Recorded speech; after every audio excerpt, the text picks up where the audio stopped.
Le comité de pilotage du dispositif de suivi de l'amélioration du climat des affaires, dont la première session de l'année 2021 nous réunit ce matin,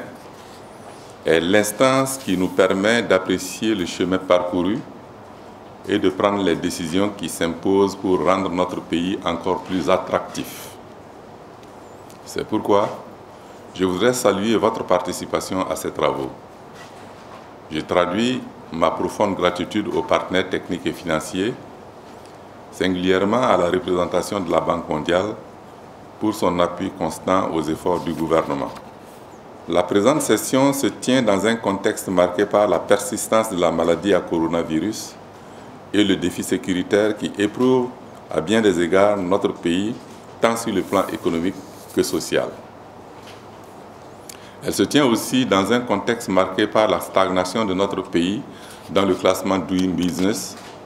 En témoignent les rapports 2019 et 2020 dans lesquels le Burkina Faso occupe la 151e place sur les 190 économies évaluées. Ce rang n'est certes pas très reluisant, mais nous faisons le constat que pour la première fois, depuis le rapport Doing Business 2016,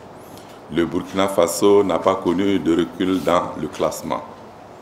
ce qui offre des motifs d'encouragement et nous invite à développer les meilleures initiatives pour remonter la pente. Il nous revient donc ensemble de prendre des dispositions appropriées pour améliorer ce classement, facteur d'attraction des investissements étrangers et de confiance des partenaires au développement. C'est pourquoi je vous invite à un examen sans complaisance des résultats atteints, à l'appropriation des difficultés rencontrées et à l'identification des actions diligentes à mettre en œuvre afin d'améliorer de façon substantielle l'environnement des affaires au Burkina Faso. Je vous invite à la tenue régulière des sessions de vos sous-comités techniques, à la prise des dispositions pour la mise en œuvre diligente des réformes prioritaires contenues dans la matrice minimale 2021. Il est également nécessaire de communiquer suffisamment sur les réformes mises en œuvre afin de permettre au secteur privé de s'en approprier. Aussi, me plaît-il de rappeler que le classement Doing Business mesure surtout la satisfaction du secteur privé quant à la mise en œuvre effective des réformes adoptées. C'est pourquoi je vous invite au strict respect des délais et procédures édictés par les réformes déjà adoptées.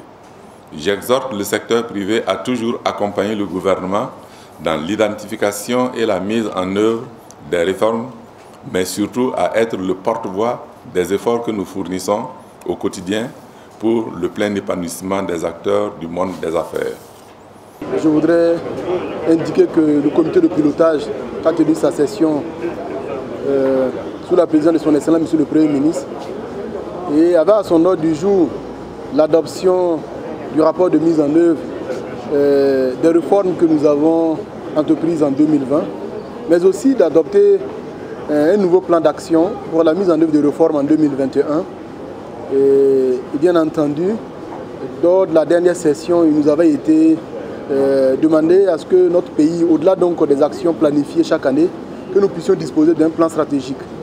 qui nous permette d'avoir une vision, une démarche globale